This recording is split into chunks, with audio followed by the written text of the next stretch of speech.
Good afternoon. How's it going, everybody?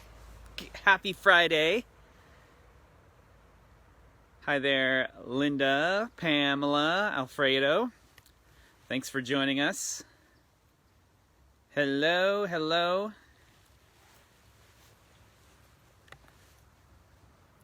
Let's let a few people come in here. We got Christine and Amy also joining us. Welcome. Welcome to Humboldt Redwoods State Park. Good to see everyone. All right, we're just going to let a few more people jump in here. All right. Why, hello. Hello, Amy. Yeah, isn't that sky really nice? It's looking really good today.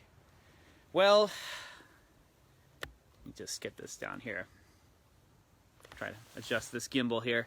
It is November in Humboldt Redwoods State Park, and that means it's time for some changes. Changes. I'm talking about fall. It is, other places around the country have experienced fall at different times. Fall is possibly my season just because it's a season of change. It is a transition. It means a lot, especially here in California, where we really don't have the four seasons that we think of when we think of a lot of North America. Here in California, we are in a Mediterranean climate, which means we really only have two seasons. We have a wet season and a dry season. We don't have summer rain like you have in the Midwest. We don't have those biting cold winters like you have maybe in the northeast parts of the United States. We've got a wet season, rainy season, and a dry season. And we are just starting to get out of our dry season and move into our wet season, which means that we do get a little bit of a fall transition. Now, a lot of people say, especially my friends who have come from the East Coast and moved to California, and they say, you guys don't have a fall here. You really, out there in New England where it's just popping like crazy, we've just got reds and yellows and all of that. You don't have that here. But, I mean, we've got our own fall. Just take a look back here behind me. All right, I know that it's it's no Vermont, it's no Massachusetts, but it's still our little version of fall. And again, I said fall is my favorite time of year because it is that transition. And does anybody know what leaves we are seeing here that are just starting to burst with those yellow colors? Does anyone know what tree those are or what those leaves belong to? I'm gonna present one to you.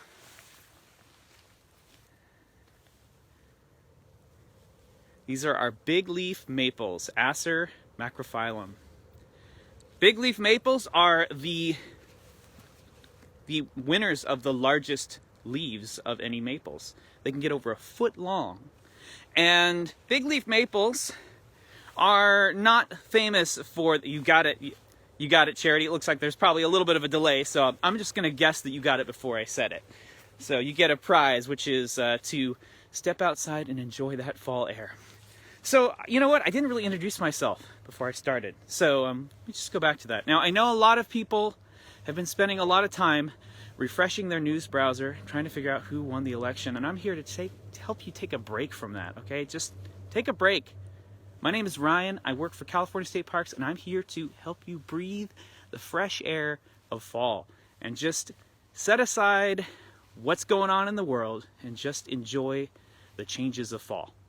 And so that's why I've brought you down here to Humboldt Redwoods to just savor that for a little bit.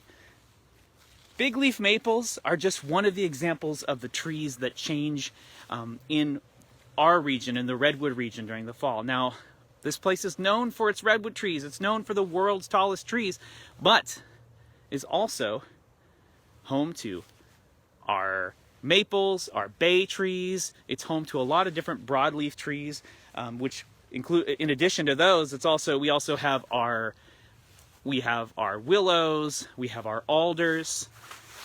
We went down to the river, we'd get to see some of those as well. So, we talk about evergreen trees and deciduous trees.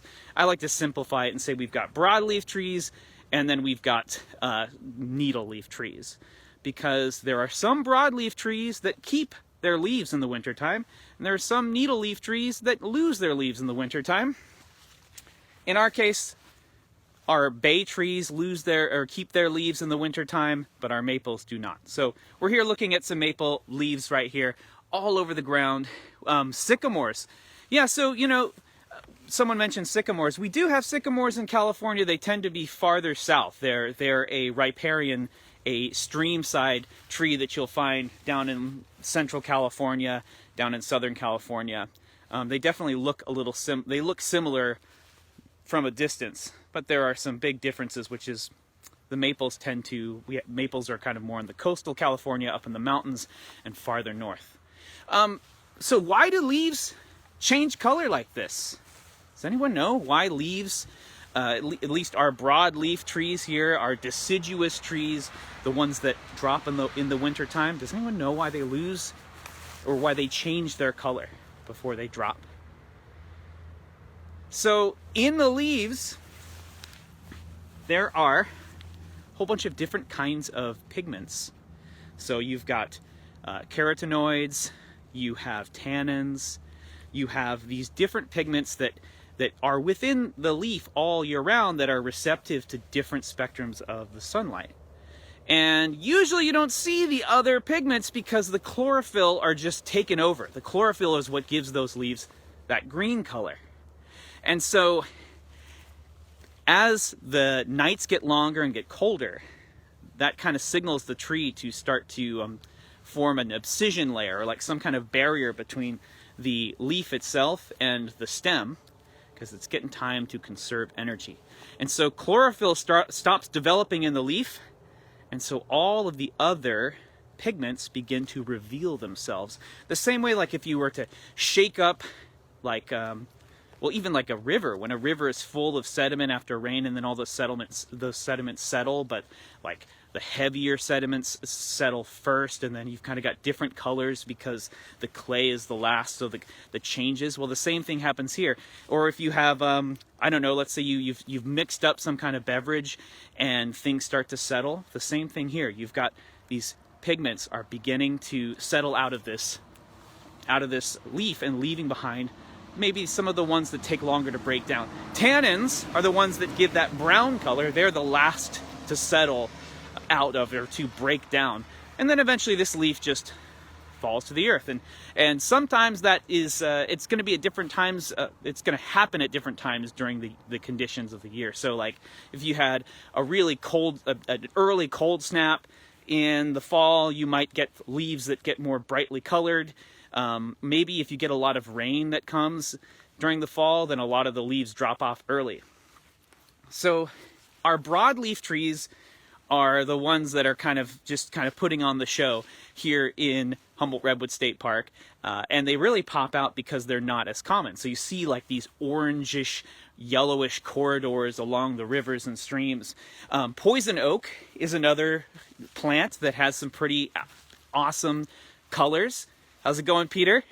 Greetings from, hope things are going well down there in Napa County. And so poison oak is one example of a plant that has some pretty outstanding fall colors.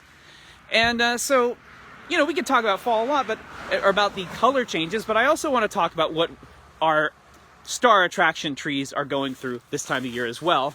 I'm talking about the redwoods.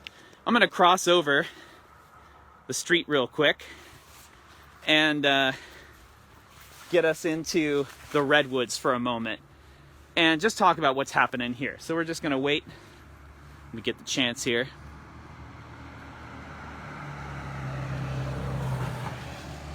Okay, we're clear. So stepping into, this is Gold Grove here, right next to the Burlington Visitor Center, kind of the epicenter of our park. And now the redwoods are evergreens. So they hold on to those pigments, that chlorophyll, all year round. And, well, why don't all trees do that? Why don't all trees just hold on to that? It seems like it'd be more efficient. But, you know, the truth be told, it's just a different strategy for the same challenge. So winter means...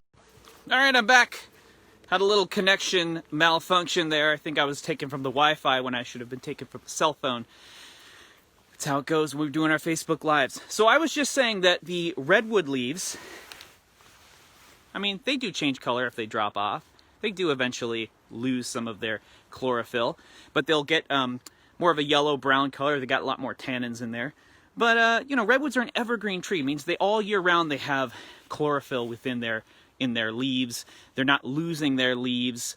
And that's just a strategy, another kind of strategy to live in maybe more trying conditions, in like higher elevations and colder areas, in areas that might be a little bit more extreme. And redwoods don't photosynthesize. They don't create more energy than the broadleaf trees that are now naked in the wintertime during that time period. So even in the winter, redwoods are just about as productive as those naked maple trees will be. It's just they just have a different strategy for surviving, and it's just kind of that example of diversity, that there's many different roads to the top of the same mountain of evolution. Redwoods utilize, they are masters of these changes in California's climate throughout the course of the year. In the summertime, they are taking that coastal fog. They are a lot of trees in the summertime have kind of cut off the energy transport between the tree trunk and the branches because there's plenty of sun, so those branches can take care of themselves. Redwood trees take a lot of that moisture from the fog. They drip it down to the forest floor. Redwood roots are shallow, so they can take up that moisture very easily.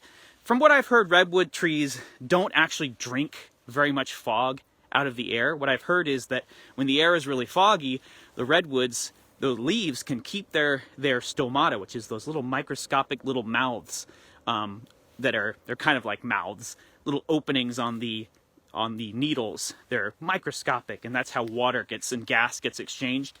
Well, when it's foggy, the redwoods can, and many other trees as well, can kind of keep their stomata open and allow gases or air to move back and forth without too much effort. They don't have to conserve as much. So fog is really important for redwoods in the summertime. We have very foggy coasts here in the summertime. In the wintertime, the climate kind of shifts. The weather shifts. We have a breakdown of our high pressure off the coast, which means more rain can get through, and then the redwoods are benefiting from 90% of our rainfall comes in the wintertime from that winter rainy season. So that's when most of that moisture comes. Redwoods need a lot of water. So do you want to plant a redwood tree in your yard? It might be, depending on how much you're able to water it. So think about, they need foggy summers and rainy winters. So do you live in a place that has conditions that are suitable for that? And that might dictate whether or not you want to plant it. A redwood can use they can drink about 12 bathtubs worth of water in a day. That's 500 gallons. Imagine that, 12 bathtubs for one redwood tree.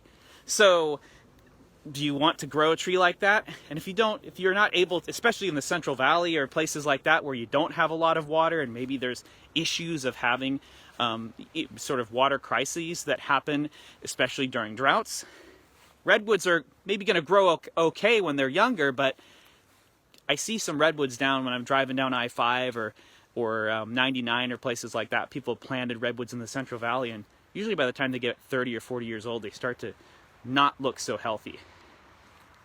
So Robin says, I would need a lot of water if I was that big too. Yeah, redwood trees, they can get over 300 feet tall.